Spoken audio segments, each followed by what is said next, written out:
Meus irmãos, minhas irmãs, brasileiros, gente querida do Paraná, meus irmãos, minhas irmãs, gente querida de Londrina, que é uma das mais importantes cidades do interior do Brasil, capital natural de toda uma região importante do sul do Brasil e do Paraná especialmente. Eu estou terminando hoje a tarefa do dia, para começar bem cedo amanhã, ainda vou dormir em São Paulo, porque o Brasil está pedindo a cada um de nós que nós possamos dar ao Brasil, sem nos precipitar, sem violência, sem agressão, mas cada um naquilo que estiver ao seu alcance. São 34 dias, o Brasil está nos pedindo uma militância. Nós precisamos mudar, ando eu repetindo a todos os auditórios que, como vocês, me dão a alegria da hospitalidade da gente querida do Brasil. O Brasil precisa mudar. E todos os candidatos, está ficando engraçado, muito engraçado, todos os candidatos sentindo isso, estão falando em mudança. Um é mudança de verdade, outro é mudança para valer, outro é mudança não sei o quê. Porque político no Brasil não rouba só merenda, não rouba só, né, na Petrobras, não. Rouba também ideia, rouba também, né, a confiança do povo.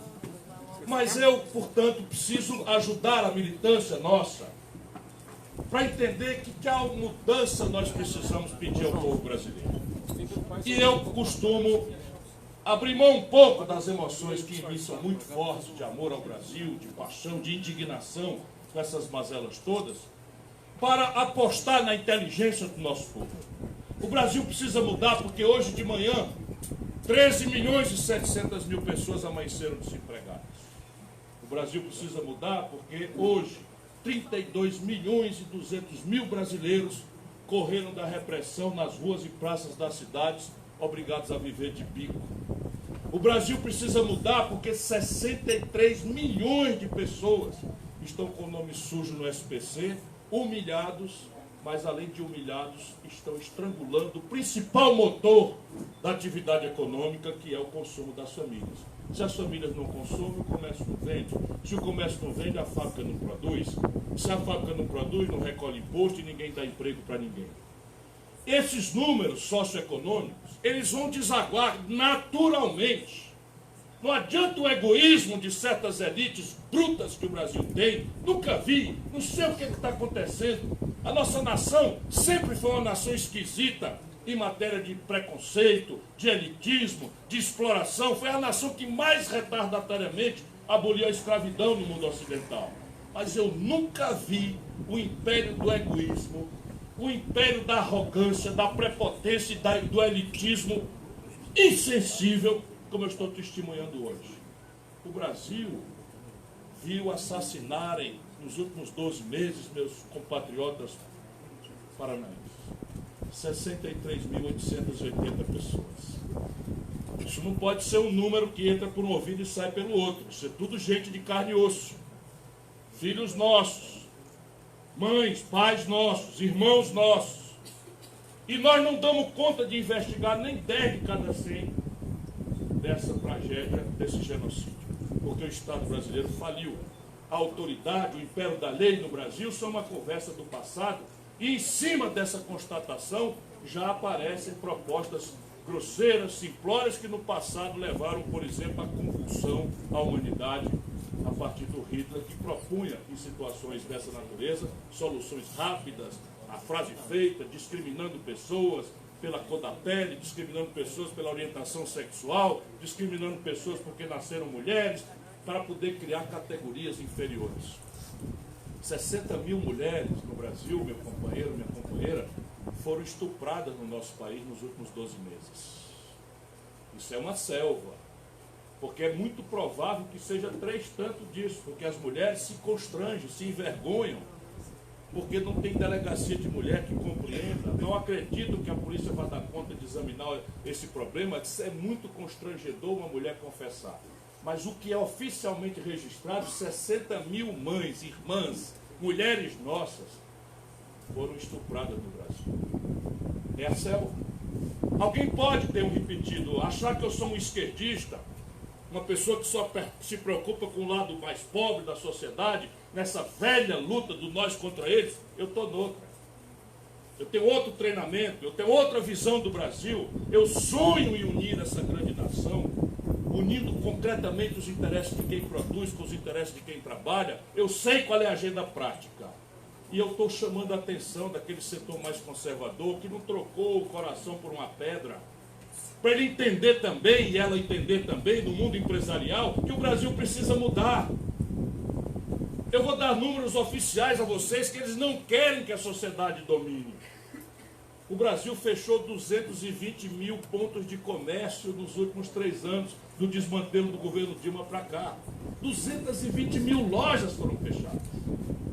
O Brasil fechou no auge da nossa necessidade de expandir a indústria, sem o que nós não vamos pagar conta com o estrangeiro.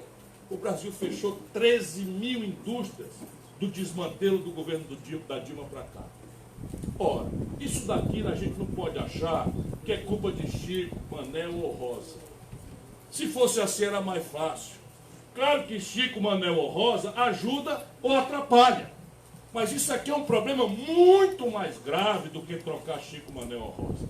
Nós precisamos mobilizar a sociedade brasileira, e eu agradeço muito a presença de todas, de todos e de cada um, para refletirmos estrategicamente ao redor de um projeto que compreenda, como faz o bom médico, qual é a natureza da doença.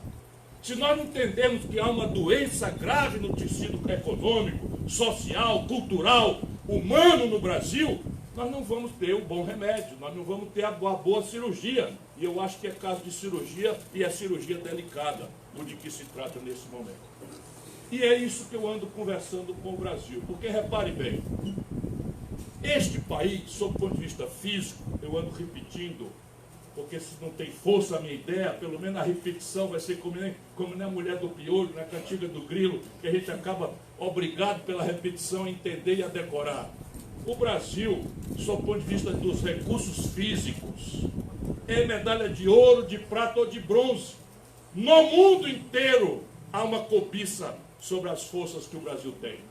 São coisas práticas que o mundo não tem. Vou dar uma coisa muito clara para quem, como vocês, alimenta o Brasil e alimenta a parte do mundo. A China tem 1 bilhão e 300 milhões de boca para alimentar. Sabe para onde é que a China olha, sob o ponto de vista de segurança alimentar? Para a nossa gente mestiça, migrantes de todos os cantos do planeta Terra, que se reuniram ao redor para produzir pelo suor do seu rosto. O Brasil tem a maior fronteira agrícola por explorar do mundo. O Brasil tem 1 de cada 5 litros de água doce do mundo. Esse é o recurso mineral que vai levar a humanidade às guerras do 3º milênio. O Brasil é a maior província mineral do planeta, de minerais não metálicos. Não metálicos, pode falar de diamante, do nióbio que o Bolsonaro gosta de falar, passando por qualquer outra coisa. O Brasil é o país que tem a 3ª maior reserva de petróleo já oficializada. Deixa eu parar nesse ponto aqui. O Brasil já tem mapeado, registrado, oficialmente reconhecido no mundo, 20 trilhões de reais de riqueza em petróleo. Eu falei trilhão com T de tapioca, que é dinheiro que gente besta como eu não sabe nem como contar. 1 trilhão é 1.000 bilhões. 20 trilhões, eu vou dizer para vocês o que é que significa. Se nós não entregarmos a cobiça estrangeira, como estão fazendo, criminosamente, significa que daqui 20, 30 anos, a nação brasileira será uma grande nação de classe média, com todos os seus filhos educados com alta excelência, porque esse dinheiro é suficiente para isso. Só esse dinheiro é suficiente para isso. E aí, a gente chega numa pergunta que não dá para evitar. O que diabo é isso? Como é que um país que tem medalha de ouro, prata ou bronze nas melhores riquezas que o mundo cobiça, impõe ao seu povo esse momento de tanta tristeza, de tanta descrença no futuro, de tanta humilhação, de tanto medo de precisar de uma saúde, de não receber o filho ou a filha de volta num sábado à noite como esse, porque a violência banalizou-se pelo país afora ante a impotência desmoralizada das autoridades do Brasil. Qual é a explicação? Há meros 7, 8 anos atrás, o Brasil tinha uma taxa de desemprego de 4%, hoje é de 12,5%. Ora, se o céu abençoado pelo Cruzeiro do Sul é o mesmo, se o chão que muita gente morreu para garantir para nós esse território é o mesmo, se a nossa gente brava, mestiça, que convive aí com todas as diferenças e produz a inveja do mundo pela nossa capacidade criativa, pela nossa vitalidade cultural, se essa gente é a mesma, o que aconteceu? Foi a política. A danada da política. Essa que não pode ser substituída por outra tarefa. E aqui está a tarefa da militância que me honra com a sua atenção e com a sua audiência. Faltam 34 dias, nós precisamos fazer política. E aí o que está acontecendo? Diante da mazela toda, diante desse desastre socioeconômico todo, o nosso povo olha para a danada, olha para a política, vai olhar para onde mais? Não existe um aplicativo, né, de internet que a gente aperte ali no smartphone e ele resolva a questão comunitária. Não existe um programa de computador que a gente pega ali um especialista e tal, e ele tecla lá um bocado de teco lá, e sai uma solução para a nação. Isso não existe, não. Nós temos que emendar os bigodes, estabelecer nossas diferenças, achar nossas similitudes e dividir a tarefa de consertar o nosso país. Essa tarefa é nossa. Ninguém é dono da verdade. Ninguém é dono da verdade, muito menos estes canalhas que estão com essa agenda que produziu isso que está aí. Isso não é obra do acaso. Volto a dizer, o céu é o mesmo, o chão é o mesmo, o povo é o mesmo. É a agenda entreguista à cobiça internacional. É a corrupção, é a ladoeira, é o descompromisso com as maiorias de classe média e de pobres que tomaram o poder a serviço de sangrar todo o esforço de quem trabalha, todo o esforço de quem produz para transferir renda para meia dúzia de barões do setor financeiro. Esse é o ponto. E aqui está a saída, a pista por onde o Brasil vira o jogo.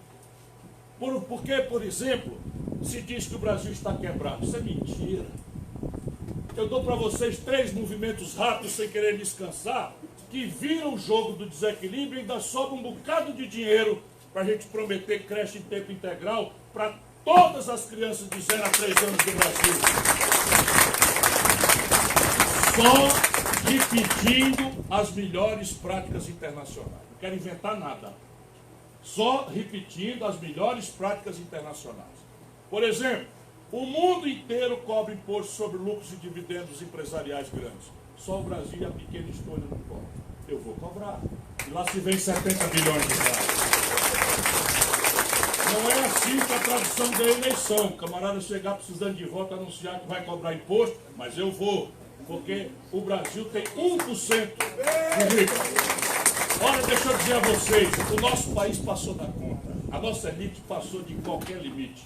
5 brasileiros, não é o que eu estou dizendo, não é 5 mil, não é 5. 1, 2, 3, 4, 5 brasileiros têm hoje a fortuna equivalente às posses de 100 milhões de brasileiros. Nunca existiu isso na história da humanidade, nem no fundo da África tribal, uma concentração de renda tão selvagem. Por isso, cobrar de cima não perde voto nenhum. Eles não vêm reclamar do voto, eles vão falar que eu sou bocão. Eles vão falar que eu sou pavio curto, porque eles querem matar o carteiro, para o carteiro me entregar a carta. Mas eu vou entregar a carta a cada brasileiro e a cada brasileiro. O Brasil, Rio de Janeiro quebrado, Rio Grande do Sul quebrado, Minas Gerais quebrado e mais 14 estados quebrados. E é para lá que vai o Paraná se vocês não ajudarem a mudar. Porque a conta da Previdência, o João Arruda já descreveu aqui, eu estou de olho no que está acontecendo no Brasil, já tem 17 estados dos 27 quebradinho que só arroz de terceira.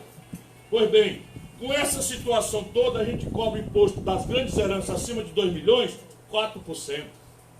Nos Estados Unidos, que é o país capitalista mais agressivo do mundo, a menor alíquota é 29%. Não precisa ir para tanto. Mas uma coisinha mais moderada, os grandão vão pagar. E lá se vem mais 30 bilhões, junto com os 70 que eu achei lá, dá 100. E agora eu vou dizer de onde vem mais 100 se eu quiser, ou 50 se eu fechar os olhos e cruzar os braços.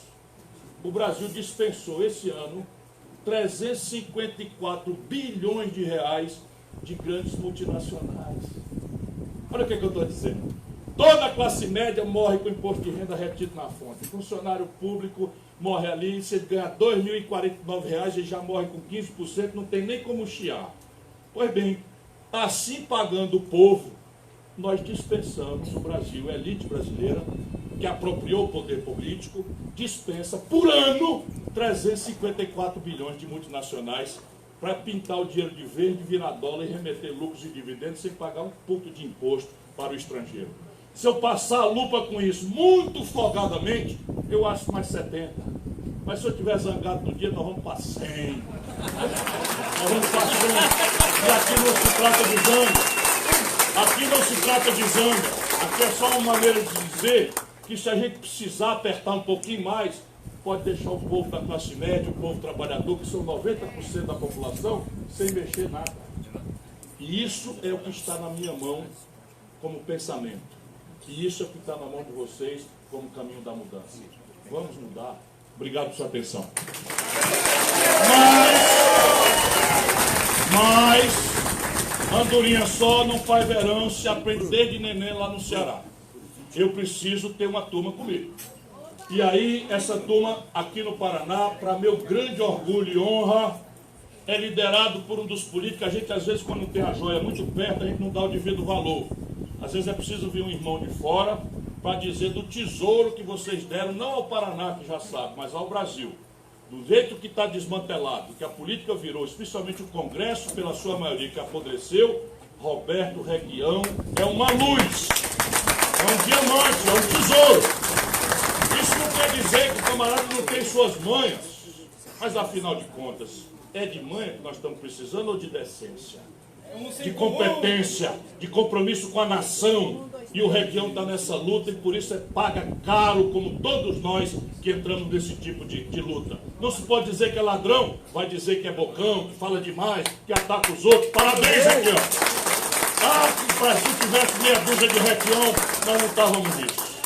Nós estamos aqui com o João Arruda. É bocão, mas não bate em professor. Essa é boa também. João Arruda é dessa linhagem e você já viram, acumulou uma experiência política, já sabe onde as andorinhas dormem e topou o desafio no auge do seu sucesso, da sua juventude, de se oferecer ao povo trabalhador, aos estudantes, às donas de casa, do povo do campo, o povo da cidade, como seu novo governador. O Paraná está sofrendo muito. Eu vi o que aconteceu esses últimos anos no Paraná e vocês merecem coisa muito melhor. Para um cearense olhar, água, terra, energia, essas riquezas extraordinárias, o que está realmente ruim no Paraná é a entrega do Paraná a essa coalizão de forças que o PSDB lidera no Brasil, que está destruindo o nosso país. Por isso, João Arruda tem o nosso apoio entusiástico, porque é sério, competente, trabalhador e tem o melhor plano. E vocês têm que fazer nesses 34 dias a militância para mostrar ao povo do Paraná essa saída e esse caminho. O outro senador nosso é um velho amigo.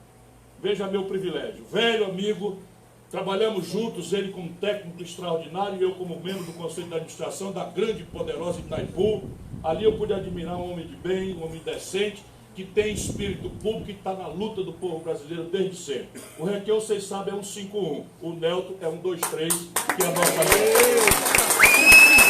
E aí, aqui, com todo respeito aos companheiros e companheiras, vocês não vão ignorar aqui, mas eu quero pedir um votinho merecido e dar um abraço fraterno no nosso militante padrão, que é o Barbosa Neto. Meu irmão, é muito bom vir aqui na sua terra. O Lupe me disse isso, meu amigo irmão, e nós temos muito orgulho de vir aqui trabalhar junto com você para mostrar que você sempre foi um homem de bem, dedicado, trabalhador, vítima dessas molecagens que às vezes a política faz. Você só nasceu maior, só cresceu mais ainda, e além do mais é um locutor de primeira. Estou pensando em levar para a minha campanha. Boa sorte! E também nossa hospitalidade aqui, nosso anfitrião, nosso companheiro Sandro Adão. Parabéns, meu irmão, muito obrigado. Boa sorte na sua luta. Saudando as mulheres da pessoa da Beth Calçavara, que é nossa candidata também, a deputada federal em Maringá. Mas se sobrar uma pontinha aqui, não tem queixa, né? É claro.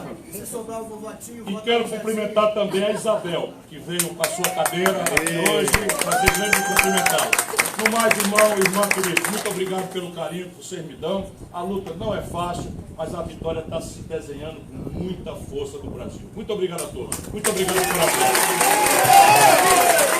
Presidente Ciro, nós sabemos do seu compromisso com o avião, mas o presidente da Sociedade Rural do Paraná aqui tem um compromisso para entregar através do diretor Nivaldo Benvenho, que foi presidente da Associação Comercial e Industrial de Londrina, com as propostas, as solicitações da Sociedade Rural do Paraná para o futuro presidente do Brasil, com esse documento, para que o senhor leve também, para que seja...